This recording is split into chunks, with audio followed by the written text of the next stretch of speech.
sambut kehadiran Profesor Haji Muhammad Entang, MA, dengan materi pendidikan inklusif. Oke, 45 menit ke depan, waktu diserahkan ke Prof. Mangga, Prof. Enggak, mangga Pak Ade, hatur nuhun. Ya, Tolong sambil, Prof. ditampilkan ya Pak Ade ya, Ya. dari sana. Mangga Pak.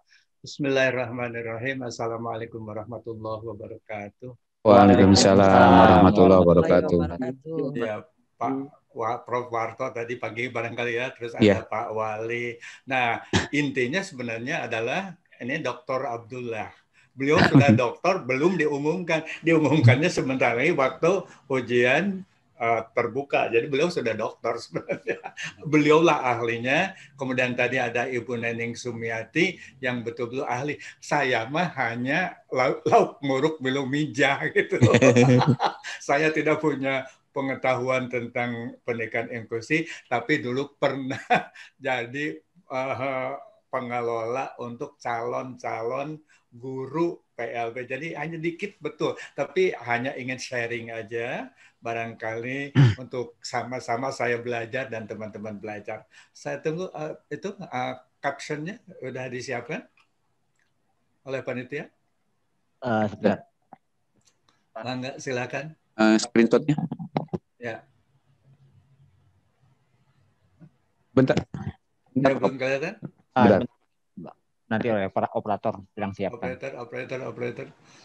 Jadi ini jadi hanya ikut-ikutan aja. Hanya kebetulan jadi kopromotornya Dr. Abdullah, makanya ikut. Alhamdulillah. Amin. Alhamdulillah. Terima kasih, Prof. Iya, hanya untuk Dua-duanya orang hebat, Prof.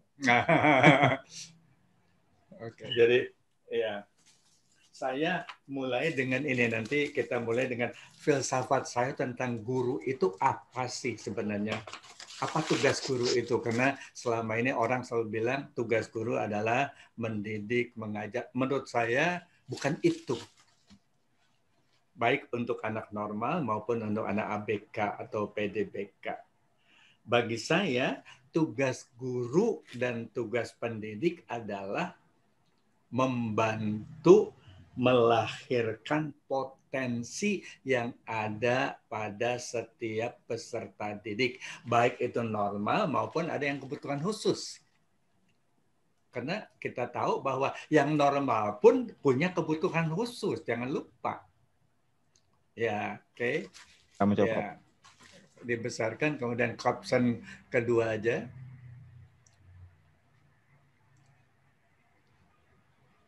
Ya, caption lanjut aja ke dua. Slide kedua. Ya, slide ketiga.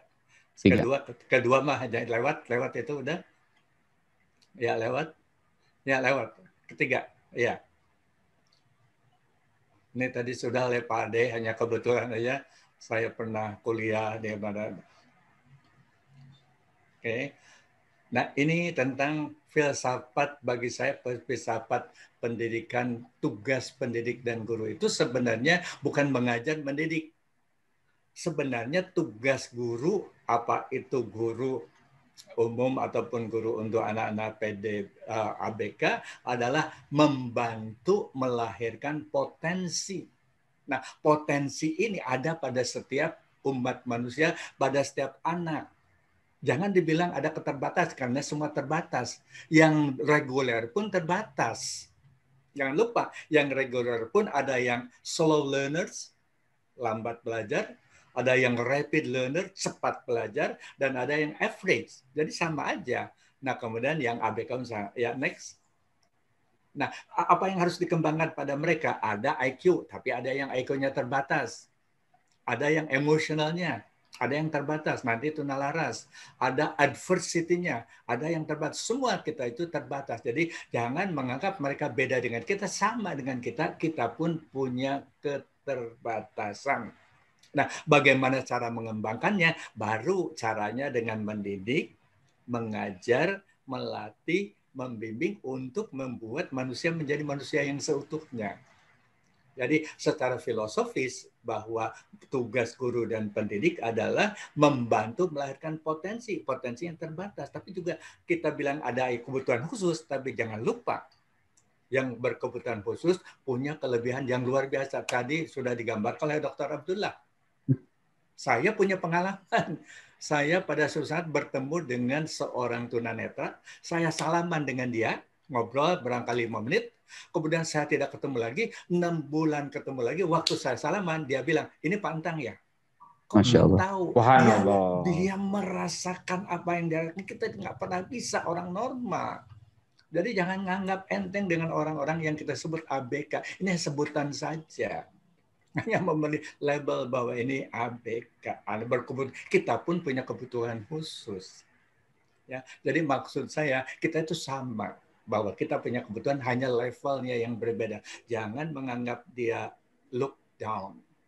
Sejajar, mereka punya peran, mereka ingin bersama-sama kita ingin bersatu, makanya ada pendidikan inklusi. Saya harap nanti Dr. Abdullah menjadi orang-orang yang ahli betul, ahli dalam teori, tapi juga ahli dalam praktek. Saya mah hanya teori, Pak Abdullah, ngobrol-ngobrol aja. Nah, lanjut.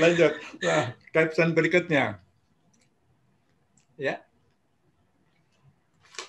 Nah, kita bicara, ini saya kira lewat aja lah, pokoknya layanan mengikut sertakan anak berkebutuhan khusus dan segala macamnya, pada hakikatnya adalah bahwa mereka harus dikumpulkan dengan usia sebaiknya, diperlakukan sesuai dengan kriteria mereka. Pak Abdullah tadi bilang bahwa 70 anak itu karena kriterianya beda. Makanya ada evaluasi, itu ada value, jadi value-nya beda-beda. Dia dapat 70 sama dengan normal. Hanya 70 dia value-nya beda dengan value untuk anak-anak yang reguler. Itu di kepala kita harus seperti itu gitu. Ya.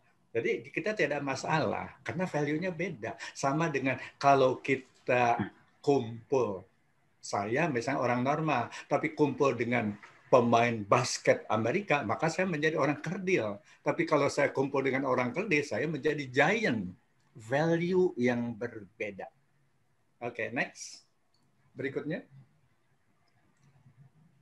Nah, tadi Ibu Neneng Sumiati itu betul-betul dia praktikan yang ada di sekolah. Dia tahu persis dan menghadapi mereka.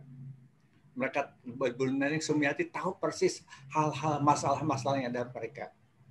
Oleh karena itu, kita harus bersatu antara teori praktik disatukan. Selalu katakan bahwa setiap anak, ini filsafatnya, konsep dasarnya, setiap anak memiliki hak untuk belajar secara bersama-sama. Keberadaan anak jangan didiskriminasi, jangan dipisahkan, jangan dikucilkan, karena mengalami kesulitan, jangan karena kesulitan dikucilkan. Tetapi berikan perlakuan yang sesuai dengan keterbatasan mereka. Setiap orang keterbatasan. Ya, oleh karena itu tidak ada pun ketentuan untuk mengucilkan mereka. Oleh karena itu ini filsafat pendidikan inklusif. Jadi tidak ada hal yang harus menolak mereka. Bahwa ada yang mereka membutuhkan khusus di lembaga-lembaga yang khusus, yes. Tetapi yang masih bisa diterima di bersama-sama, maka kita terima sewajarnya. Oke, next. Ya, berikutnya adalah ini kita bicara tentang tujuannya adalah saya kira semua ini sudah tahu semua agar semua peserta didik reguler dan ABK mendapatkan aspek pendidikan yang terjangkau, efektif, relevan di wilayahnya. Bahwa semua pihak yang terlibat menciptakan lingkungan yang kondusif, bukan menolak. Membantu semua sehingga anak belajar kondusif di tempat-tempat yang menurut mereka mendapat kesulitan. Jadi semua harus memberikan sumbangan, menciptakan situasi yang kondusif serta dapat meningkatkan partisipasi belajar. Masalah hasilnya sesuai dengan value-nya tadi. Makanya ada evaluasi, ada value. Oke, value-nya beda. Oke, next.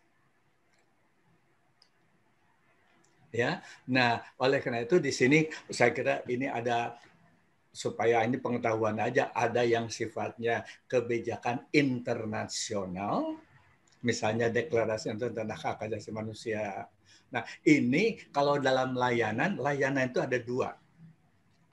Layanan ada yang namanya civil service, ada public service. Nah, pendidikan di sini bicara tentang civil service. Oleh karena itu dimulai dengan hak sivil setiap orang. Jadi pemerintah memberikan layanan dua, ada civil service, ada public service. Kalau civil service karena setiap orang punya hak sipil, dan itu kalau punya hak sipil siapapun harus mendapatkan tanpa harus membayar. Hak mendapat pendidikan, hak mendapat pekerjaan, hak mendapat perumahan, hak mendapat pekerjaan, semuanya itu adalah civil service. Makanya sebenarnya semua sekolah nanti di negara berkembang nggak ada yang bayar, semuanya ditanggung pemerintah karena itu adalah civil service, hak sipil, civil right. Indonesia karena masih kekurangan, ya masihlah ada subsidi dan segala macamnya. Tapi pada hakikatnya pemerintah berkewajiban. Ini adalah beberapa kebijakan internasional tentang pendidikan inklusif. Ini tinggal dibaca aja. Lalu ada kebijakan nasional. Next. Ya, ini kebijakan nasional. Ya, jadi mulai dengan keputusan Mendikbud, Kepres, surat edaran, Sikdiknas, kemudian PP, semuanya ini menjamin bahwa pendidikan itu harus berjalan sesuai dengan situasi dan kondisi negeri kita. Itu ada echo ya. Berikutnya, ini hanya tinggal baca aja. Ya.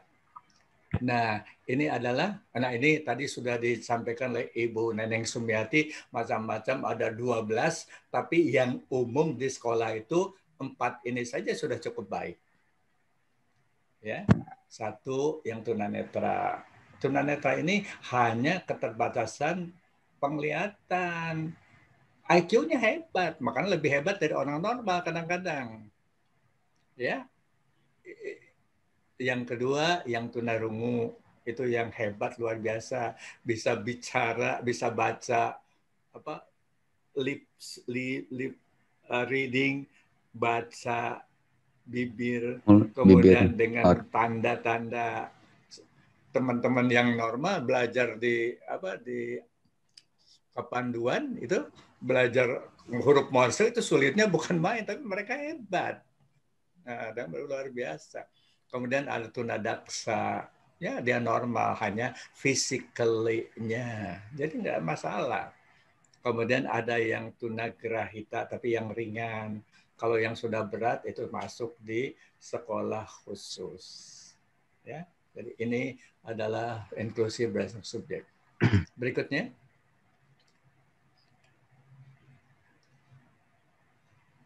Ya. Ya, kita bicara tentang ini. Oleh karena itu, manfaat pendidikan, saya kira ini juga semua sudah maklum, tidak merasa dikucilkan, berinteraksi bersama, ya, kemudian berkesempatan merawat diri sendiri, tidak selalu dibantu orang lain, ya, karena bersama-sama dengan yang lain netra, tumbuh kembang alat indranya semua bisa berkembang, ya. Kemudian yang berikutnya adalah motivasi untuk hidup menghidi dan menghargai cita-citanya akan bermakin besar. Mereka pun punya cita-cita sama dengan kita. Motivasi dorong. Bantu mereka sehingga mereka punya cita-cita, nantinya punya pekerjaan. Dan jangan lupa, banyak orang tunanetra menjadi penterjemah yang luar biasa. Di PBB ada, di mana-mana ada, itu luar biasa. Sehingga kita hormat betul pada mereka, selama ini kita bantu dan jangan dijadikan sebagai beban. Oke, next. Kok ada echo ya? Ya, manfaat pendidikan bagi orang tua tadi sudah Ibu Neneng barangkali udah punya, ini luar biasa. Ini saya hanya baca-baca saja. 1, orang tua harus mengerti sistem pendidikan di sekolah seperti apa. Sehingga apa yang dapat dia lakukan, apa yang dia bantu, apa yang itu. Kemudian kepercayaan pada guru di sekolah, bahwa guru betul-betul concern, termasuk untuk orang-orang yang ABK. Guru itu luar biasa pengabdiannya, ya. Oleh karena itu di sini diuji bahwa orang tua mengerti bahwa guru betul-betul memberikan sesuatu yang terbaik bagi anak, baik yang reguler maupun yang ABK. Yang berikutnya, meningkatnya tanggung jawab pendidikan anak di Nggak bisa, sekolah. Pak. Responsibility anak sangat penting. Mengetahui dan mengikuti perkembangan pembelajaran anak. Orang tua bekerja dengan anak, bekerja dengan guru pembimbing, bekerja dengan guru pendamping, semuanya dengan pimpinan dan segala macam, bekerja sama untuk kepentingan anak. Sehingga orang tua akan merasa bisa menciptakan kerja yang hebat. Ya. Berikutnya adalah kita bicara tentang, nah ini saya gambarkan di sini otak, ada otak kanan, ada otak kiri. Otak kiri ini linear, otak kanan kreativitas, art, seni dan segala macamnya. Oleh karena itu, pendidikan inklusif bagi guru adalah mengembangkan kreativitas. Ini otak kanan yang dipakai. Creativity, imajinasi, ya, segala macamnya. Oleh karena itu ditantang untuk terus belajar, melakukan perbedaan. Guru harus menjadi guru yang selalu belajar, bisa belajar dari teman-teman, tapi bisa belajar dari anak-anak itu sendiri. Learning, learning, learning. Iqra, iqra, iqra. Berlatih berbudaya kerja, bersifat kreatif, ini otak kanan. Inovatif, ini juga otak kanan. Fleksibel, akomodatif, semuanya otak kanan yang dipakai. Jadi selama ini kita bicara calistung kiri, tapi otak kanan dalam menghadapi anak-anak, membantu anak-anak yang ABK, sehingga amat didik dengan segala perbedaannya, bukan kekurangan, perbedaan. Ya, karena setiap orang punya kekurangan, tapi perbedaan. Ya, ada yang Q-nya tinggi, beda dengan anak. Tapi yang tinggi pun, yang hebat pun harus mendapat layanan khusus juga. Ya, untuk anak-anak yang berbakat. Anak-anak yang hebat.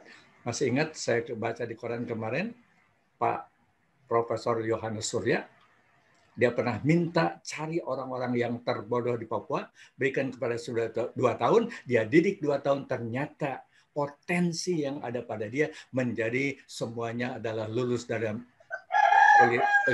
Olimpiade Science. Nah, oleh karena itu tugas guru adalah mencoba membantu melahirkan kompetensi yang ada. Mungkin kompetensinya bukan di IQ-nya, tapi dia di seninya, art-nya. Hebat di art. Karena hidup itu bukan hanya untuk ngitung matematika, tapi art juga. Dan olahraga. Sehingga orang-orang itu bisa olahraga yang luar biasa. Kenapa? Why not? Dan itu tetap dua-duanya akan mengharumkan Indonesia di antara bangsa-bangsa di dunia, termasuk anak-anak yang ABK. Hormat kita harus sama dengan hormat kita kepada anak-anak yang reguler. Ini bagi guru inovatif, kreatif, fleksibel, akomodatif, menemukan teori-teori, menemukan cara, menemukan teknik-teknik yang hebat untuk membantu mereka. Otak kanan yang harus dipakai. Oke, next. Ya, kemudian mengajar menjadi lebih menarik dengan berbagai pengalaman-pengalaman baru. Oleh karena itu selalu guru harus melakukan experiential learning. Jadi belajar melalui pengalaman, mulai selalu dari experiencing, publishing, analyzing, generalizing, applying. Jadi punya pengalaman, dicoba diungkapkan pengalaman Anda, dianalisis kenapa gagal, kenapa berhasil, generalisasi. Jadi kalau berhasil saya harus, kemudian applying, sehingga pengalaman itu menjadi pengalaman. Saya selalu goyang dengan Pak Abdullah, guru itu ada guru yang berpengalaman, ada guru yang berpenglamaan. Jadi lamanya saya, tapi pengalamannya ngulang-ngulang pengalaman pertama. Yang diharapkan bahwa guru punya experience, bukan repetition, bukan pengalaman, tapi pengalaman. Jadi oleh karena itu selalu mereka otak kiri dipakai, inovasi lakukan, kreativitas dipakai, sehingga pekerjaan guru menarik. Saya alhamdulillah Jadi guru itu dari Widya Iswara hampir 43 tahun, jadi sudah cukup nambah lagi sekarang dilanjutkan dari dosen di Pakuan ya sudah hampir 50-54 tahun. Jadi tetap aja, tapi kalau jadi guru jangan ingin jadi kaya, lebih baik kaya dulu baru jadi guru. Nggak ada guru yang kaya, nggak ada dosen yang kaya dulu baru dosen. Oleh karena itu tujuan kita adalah pengabdian. Oleh karena itu guru adalah pahlawan tanpa tanda jasa. Next, apalagi untuk anak-anak inklusi. Ya, berikutnya ini aspek pendidikan inklusi. Satu, terbuka, adil, tanpa diskriminasi, peka terhadap setiap perbedaan. Ini, peka terhadap setiap perbedaan dan relevan dengan kehidupan sehari-hari. Oh, mereka supaya jangan sampai ketinggalan. Tidak usah sama dengan yang biasa, tetapi jangan sampai ketinggalan terlampau jauh. Nah, jaraknya diperkecil. Berpusat pada kebutuhan dan keunikan anak-anak yang tunanetra, tunagrahita, tunadaksa, tunalaras, segala macamnya, yang double dan segala macamnya, mereka punya kebutuhan yang berbeda. Oleh karena itu dibutuhkan guru pendamping. Guru-guru yang biasa harusnya dilatih untuk tahu tentang anak-anaknya. Oleh karena itu penting. Inovasi ini adalah yang namanya doing different thing. Harus bisa menciptakan sesuatu yang berbeda dengan yang biasa dalam rangka mengembangkan life ability dan life skill. Ini beda. Ada life ability, ada life skill. Kalau life skill itu keterampilan hidup. Misalnya bagaimana belajar jadi tukang las, tapi life ability menggunakan bahasa secara baik, menguasai bahasa asing, sekarang bahasa Jepang, bahasa Cina, Mandarin, semua itu harus dikuasai. Itu merupakan life ability. Ya, lalu ada life skill. Ini vocation, life skill, vocation, life ability adalah soft competencies. Oke, berikutnya. Ya, ini adalah, nah oleh karena itu paradigma guru harus berubah dalam PBM. Satu, guru sekarang bukan lagi mengajar tapi membelajarkan. Menetapkan dan menjaga komunitas kelas yang hangat. Jadi ada yang reguler, ada yang itu tetap harus menciptakan yang hangat karena adanya keanekaragaman dan menghargai perbedaan. Artinya mereka membutuhkan layanan untuk perbedaan tersebut. Menciptakan suasana sosial kelas, menghargai perbedaan, kemampuan kondisi fisik. Nah ini yang macam-macam itu, sehingga ada inklusi. Peran guru akan bergeser dari pembelajaran yang berbasis buku teks ke pembelajaran yang banyak melibatkan belajar kooperatif, belajar tematik, critical thinking, penyelesaian masalah, dan assessment secara autentik. Jadi yang digambarkan Dr. Abdullah tadi assessment, tapi assessment value-nya beda-beda. Nilainya bisa bentuknya sama, tapi value dan dijadikan pedomannya beda.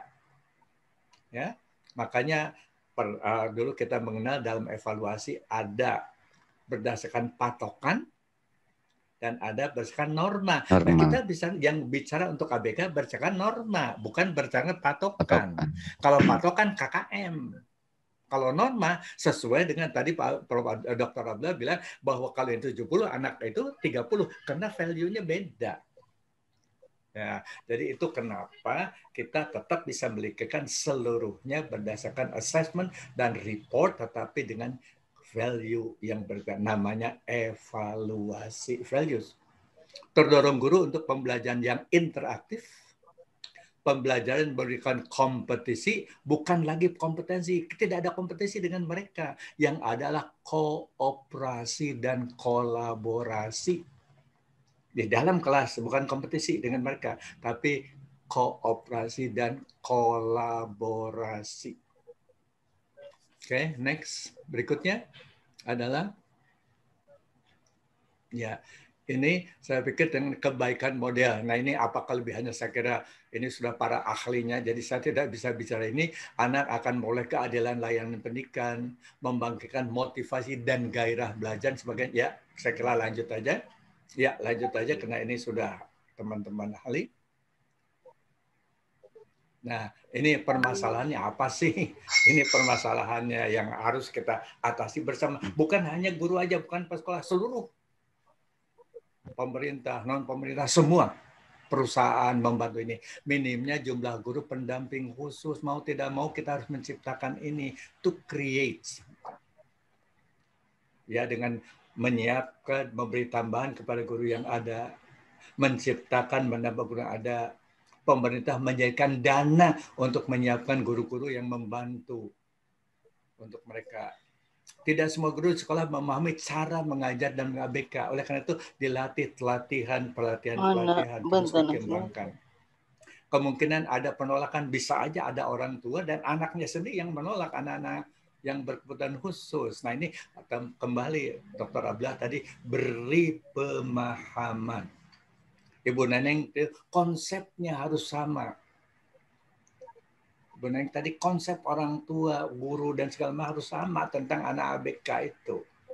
Ya, jangan dikulikan, tapi konsepnya harus sama dan betul.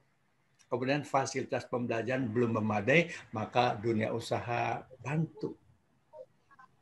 Semuanya dibantu, kita bantu, orang tua bantu, orang yang kaya bantu, semua. Sehingga betul-betul anak-anak ini mendapat bantuan. Saya alhamdulillah dulu pada waktu jadi kepala PLB di Bandung itu sampai alhamdulillah bisa menghadirkan Pak Harto dan Ibu Tin, dan itu dulu sukanya bukan main, saya bisa hadirkan untuk menghadiri lustrum daripada jurusan pendidikan luar biasa, dan sekian banyak gubernur yang hadir. Penting komitmen mereka, paham mereka tentang. Ya, dan saya kira ini konsep ya lanjut. Ya, fasilitas pembelajaran memadai. Nah, ini konsep saya tentang guru sekolah yang inklusif harus seperti apa modelnya. Ya, dilengkapi dulu. Lengkapi dulu ya. Nah, ini setiap guru, siapa guru di sekolah yang ada inklusif harus mempunyai 4HT. Saya menyebutnya 4HT. 4HT. Yang pertama, pemikirannya harus high thought. Pemikiran tingkat tinggi. Jadi bukan yang hanya dasar, bukan first order thinking, yang dikembangkan menjadi second order problem solving, dan yang ketiga high thought adalah third order creative thinking. Ini yang dinamakan HOT. High order thinking. Guru-guru yang di mana ada anak ABK, maka harus pemikiran tingkat tinggi, kreativitas, inovasi, berpikir lain dari yang lain, dan segala macamnya. High thought. Pemikiran tingkat tinggi. Jangan yang biasa-biasa saja, karena yang dihadapi adalah anak berkebutuhan khusus, jadi harus yang luar biasa. High thought. Yang bawahnya, jangan lupa lawannya adalah high truth. Jangan ingat lemah, kelelahan. Sabar yang harus diperbanyak. Ya. Menghargai mereka sebagaimana biasa. High truth. Jangan mengharapkan imbalan. Kecuali kalau ada, jangan ditolak. Jangan kalau ada, jangan ditolak. Jadi high truth.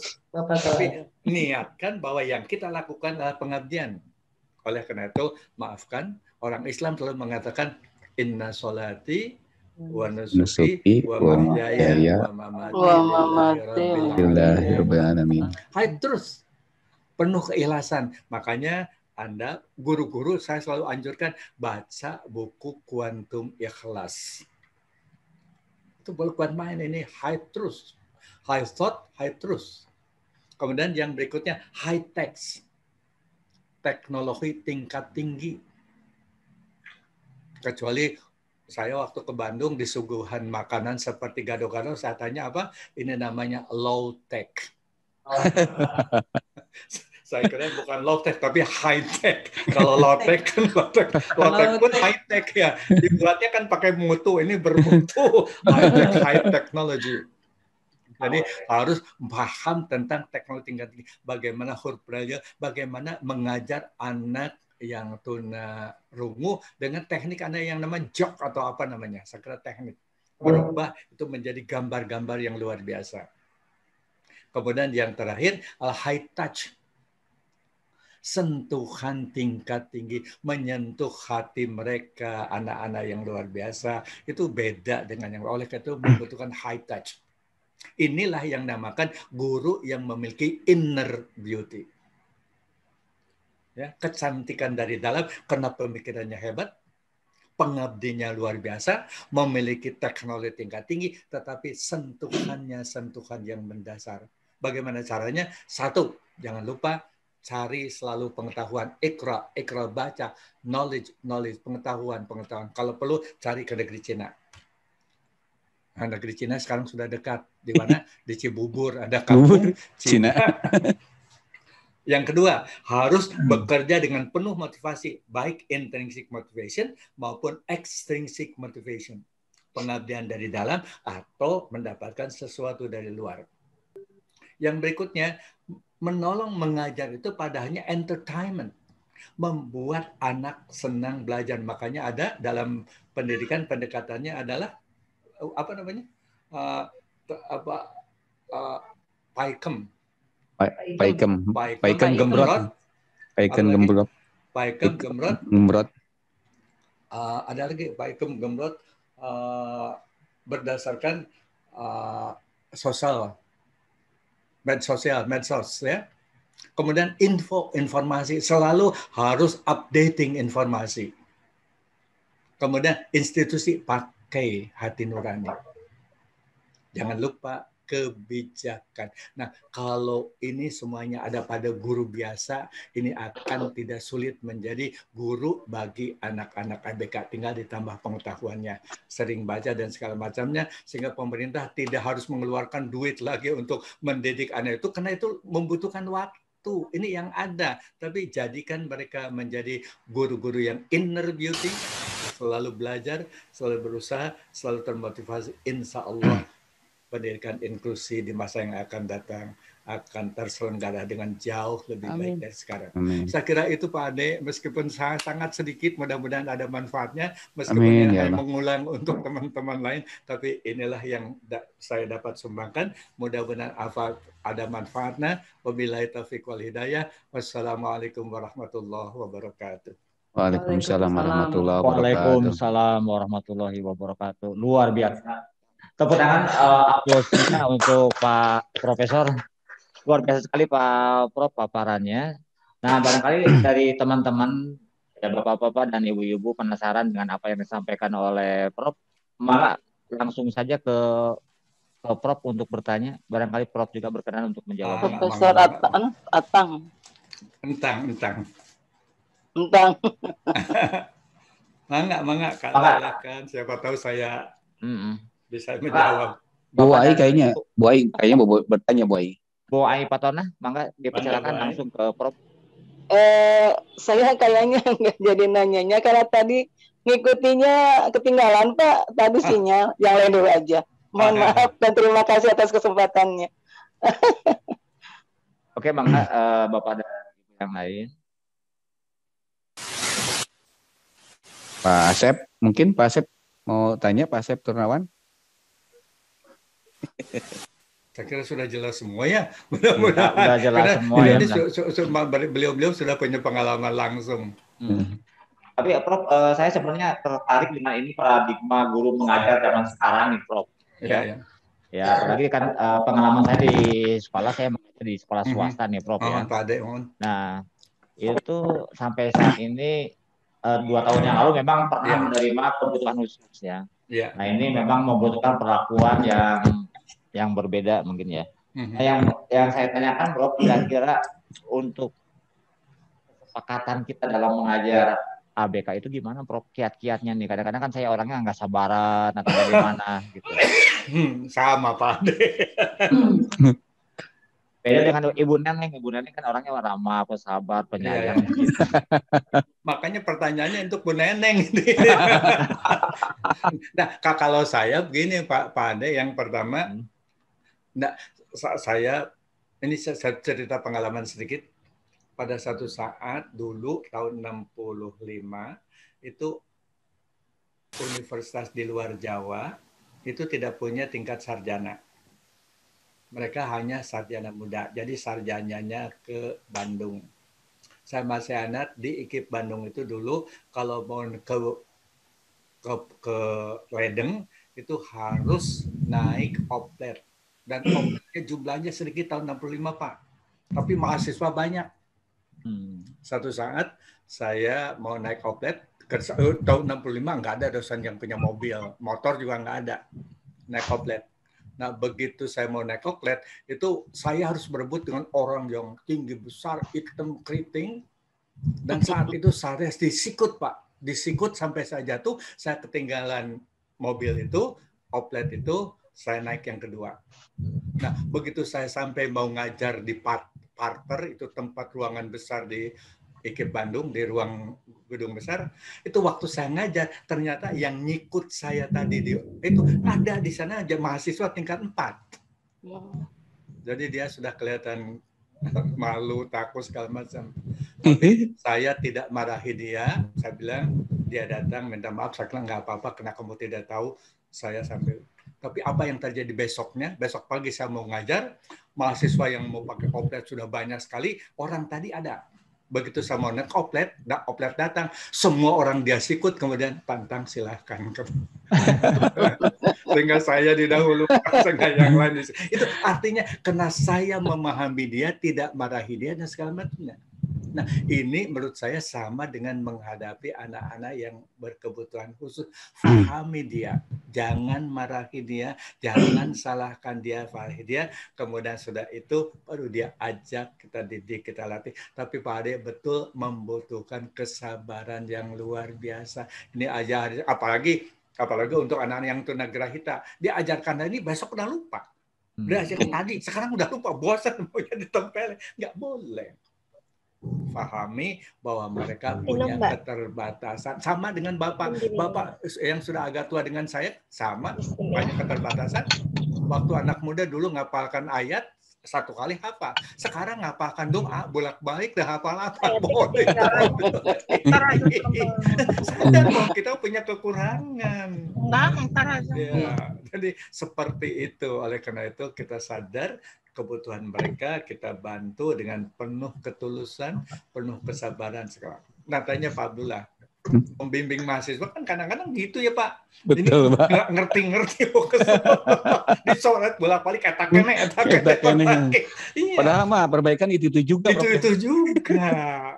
Tapi ternyata itulah, oleh karena itu kita pahami kekurangannya, kita tingkatkan sesuai dengan tingkat yang paling tinggi, yang tertinggi, yang bisa dicapai sesuai dengan kompetensinya. Kira-kira Bu Neneng tuh yang tahu persis bagaimana caranya. Bu Neneng, mangga Bu Neneng. Bu Neneng bisa ditambahkan Bu Neneng. Bu Neneng yang praktisnya langsung nih. Praktisnya langsung. Ibu udah ini. Bu, atau sedikit saya pengalaman ya.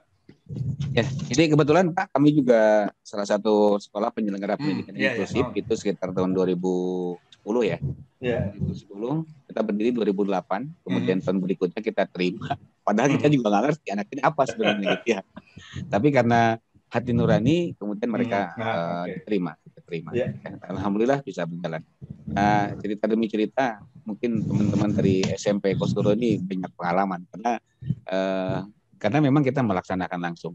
Jadi ada salah satu anak yang katakanlah anak yang istimewa gitu ya. Dari sekian anak, tadi saya sudah cerita Prof. Anak ini dari sisi IT, tapi tidak mudah tersinggung, nangis ya. Udah badannya besar. Kemudian kalau nangis itu luar biasa, ya. Sekolah kedengaran semua, sampai anak-anak keluar di dalam keluar ketika anak ini menangis. Tapi apa yang saya lakukan ketika menghadapi anak ini, saya cuma pegang tangannya, Prof. Kemudian saya bawa ke ruangan saya, kemudian saya minta, silakan, saya bilang kamu buka komputer saya. Apa yang dia buka? Ketika kita minta dia buka, kemudian dia minta, Pak, main game nggak apa-apa, silakan. ternyata memang luar biasa, Prof. Dia punya fokus di komputer itu sangat luar biasa. Bahkan di dalam proses pembelajaran pun anak yang normal itu tidak bisa. Malah anak ini yang luar biasa yang bisa. Ya, ini sangat luar biasa. Dari Word, kemudian Excel dan lain sebagainya, itu sangat luar biasa. Ini jadi satu pengalaman untuk anak-anak. Termasuk juga anak-anak yang berkebutuhan ini kita kelola, kita layani dengan baik, maka mereka juga bisa menari kok. Ya, dari art-nya itu bisa. Ya, kemudian juga bisa menjadi anggota marching band. Ya, padahal ya kalau kita amati gitu ya, itu aja yang reguler belum tentu bisa, tetapi mereka bisa mengikuti apa yang diinstruksikan oleh para pelatihnya. Ini pengalaman-pengalaman. Jadi intinya bagaimana kita melayani mereka itu dengan hati nurani. Ya, itu Pak Abdullah yang nama high touch. Nah, dari high touch pada waktu mengajak dia itu high touch. Gimana caranya sehingga tidak bertentangan tapi sesuai dengan keinginan dia. Iya, masih ke tempat Bapak. Yuk, kan itu high touch. Iya. Sambung. Iya, itu mungkin Pak Ade ya. Jadi saya yakin dan percaya buat teman-teman terutama di SMK ini karena kan ada jurusan-jurusan ya. Ada program-program keahlian, ada teknik kendaraan ringan, ada kecantikan, ada TV, ada MM dan lain sebagainya. Tinggal fokus aja anak ini keahliannya di mana. Kalau anak ini fokusnya di komputer, kenapa nggak kita tempatkan dia di komputer? Kalau dia jago ngelukis wajah misalkan, kenapa nggak kita tempatkan dia di kecantikan dan lain sebagainya? Jadi anak itu akan nyaman dengan apa yang dia fokuskan dirinya. Ya, insya Allah itu akan lebih sukses dari orang-orang yang reguler malah. Ya, itu mungkin Adik sedikit tambah. Mungkin dari penyeling ada tambahan. Pengalaman di sekolah. Di saya kan ada autis, ada grahita, ada yang Down syndrome, ada yang daksa. Di mana kalau anak grahita itu manggil saya aja nggak pernah Bu Neneng, tapi Neneng. Gurunya pun nama Ati itu udah kebiasaan, udah tidak bisa dirubah lagi. Karena memang anak grahita itu tidak bisa menyebut kata depan Bu atau Pak. Kita nggak usah marah karena memang seperti itu. Tapi lambat laun harus kita arahkan. Nah, kamu coba panggil Bu Neneng. Satu kali dia nggak ada, pasti Neneng. Itu udah saya pahami Pak. Bisa nggak aktif lagi. Terus ada juga yang autis, senang kunci pintu besi ruang TU. Setiap saya masuk, guru nggak bisa keluar, dikunci di luar. Gimana tekniknya? Kalau ngasih tahu ke anak itu, kamu tidak boleh, itu tidak bisa seperti itu. Jadi guru saya bawa kunci, terus bawa itu Pak rantai yang lebih besar dari rantai yang kunci itu. Akan dia takut.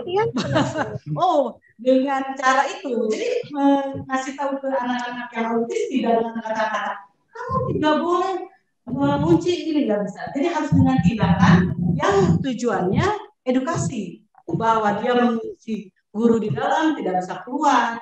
Ngasih tahunya tuh ya dengan barang lagi, dengan bukti lagi itu. Terus juga ada pintu sekolah baru dibangun sekolah saya, dirusak, ditendang itu langsung bolong pintunya. Saya panggilkan dengan orang tuanya, maaf Pak, ini dibangun datang dari lain sekolah kami ini. Ya Bu, nanti saya perbaiki dengan cat yang sama. Nah itulah mungkin kami harus selalu ngasih tahu ke orang tua di mana ada kerusakan itu memang harus ya tanggung jawab ke orang tua lagi. Ada yang marah sampai memecahkan kaca, itu sudah tidak aneh di perwira. Sampai tiang bendera pun oleh anak autis pukul terang kita patah di tiang benderanya. Tapi itu saya kerjasama lagi dengan orang tua. Alhamdulillah. Jadi semua harus paham dulu autis bagaimana cara menanganinya, yang grahita bagaimana cara menanganinya. Semua harus sinergi di sana, tidak saling menyalahkan. Semua. Nah, ada juga guru yang sudah kesal, sama di saya juga ada yang nggak sabar. Tapi saya selaku kepala sekolah, sampai di mana ibu sudah tidak mau mengajar anak ini. Sok sama saya, 2 orang saya hadapi secara individu. Saya kasih, oh ini anak ini yang harusnya. Akhirnya anak yang saya tarik secara individu, yang satu, ini, Bu udah saya nggak mau belajar sama ibu, pengen masuk kelas lagi. Jadi timbul dari dirinya sendiri. Yang tadinya dia nggak mau. Nah itu ada mungkin cara-cara atau trik-trik yang harus selalu kita buat. Yang mungkin tadi kata Bapak secara punya IQ guru tuh harus selalu itu membaca situasi. Tidak bisa kita hukum dengan yang harus begini untuk ABK. Tidak, kita jadi harus hidup, harus tahu dulu. Jadi kita harus seperti mereka dulu lah. Gitu. Nanti setelah kita tahu kondisinya, kita tarik anak ini, kita arahkan. Tidak bisa 1 hari, 2 hari. Itu kesabarannya bisa dari kelas 1 belum berubah, kelas 2 belum berubah. Ternyata ada murid saya si Rapi. Waktu saya datang ke perwira, kalau ngamuk Pak, naik tembok, duduk di tembok itu di depan perwira. Tapi setelah saya tahu anak ini sudah konsen, mungkin ada masalah dengan rumahnya, ternyata kita lama-lama saya pantau terus, akhirnya bisa dijadikan sebagai anggota ini Pak untuk hari Senin itu upacara sebagai pemimpin upacara. Alhamdulillah ternyata itulah, jadi kita nggak bisa sabarnya 1 hari Pak, lama menghadapi ABK itu. Itulah salah satu contoh mungkin di sekolah saya. Jadi udah nggak sabar ya itu di sana ya Pak. Bu Neneng, jangankan di kita anak ABK, di luar negeri pun sama, nyebut nama itu sulit. Saya selama 2 tahun di Amerika, 2 tahun di Australia, nggak pernah ada yang panggil Pak Entang. Pinggilnya Mr. Enteng. Selalu Mr. Enteng. Saya bilang, Entang, Enteng. Mereka baca akan jadi Mr. Enteng. Jadi sama aja di luar negeri, sama. Iya Pak. Jadi verbalnya ya mungkin yang bisa komunikasi baik gitu. Itulah. Halo Pak Ade, bentar ya. Iya ya mungkin. Jadi kebetulan Prof. Haji Muhammad Entang ini, Profesor Dr. Haji Muhammad Entang ini, beliau adalah pembimbing akademik saya, kemudian promotor saya juga, dan dosen yang filsafat yang sangat luar biasa. Jadi ilmu banyak sekali saya dapatkan dari beliau itu. Jadi saya ucapkan terima kasih kepada Prof. Yang sangat luar biasa. Kemudian bimbingan selama ini juga dengan beliau, alhamdulillah semuanya bisa berjalan dengan baik dan lancar. Makanya saya menghimbau nih pada teman-teman, wah kebijakan itu akan selalu berubah-ubah. Hari ini begini, besok begini. Oleh karena itu, bagi teman-teman yang belum menyelesaikan studi di S2, saya memberikan saran kepada teman-teman ya untuk melanjutkan ke jenjang yang lebih baik lagi, lebih tinggi lagi. Sehingga kita bisa mengikuti perkembangan dari kebijakan-kebijakan yang mungkin akan dikeluarkan oleh pemerintah nanti. Saya yakin dan percaya bahwa kebijakan itu akan selalu berubah-ubah. Yeah. Jadi kalau hari ini misalkan kepala sekolah minimal harus S2, besok lusa minimal harus betul. Ya. Jadi jangan kita menunggu ketika kita butuh, lebih baik kita siap dan sudah ada ketika dibutuhkan. Ya. Begitu saja mungkin. Kemudian Bu Neneng juga saya ucapkan terima kasih Bu, luar biasa. Belum ada yang bertanya lagi nih. Mungkin masih ada yang mau bertanya. Emang hadir lagi Pak Ade. Mohon, ini waktu sudah pukul 11 lebih ya, 11.15 sesuai dengan jadwal. Barangkali teman-teman ada yang masih penasaran dengan pendidikan inklusif, Pak? Kalau ada yang bertanya langsung saja.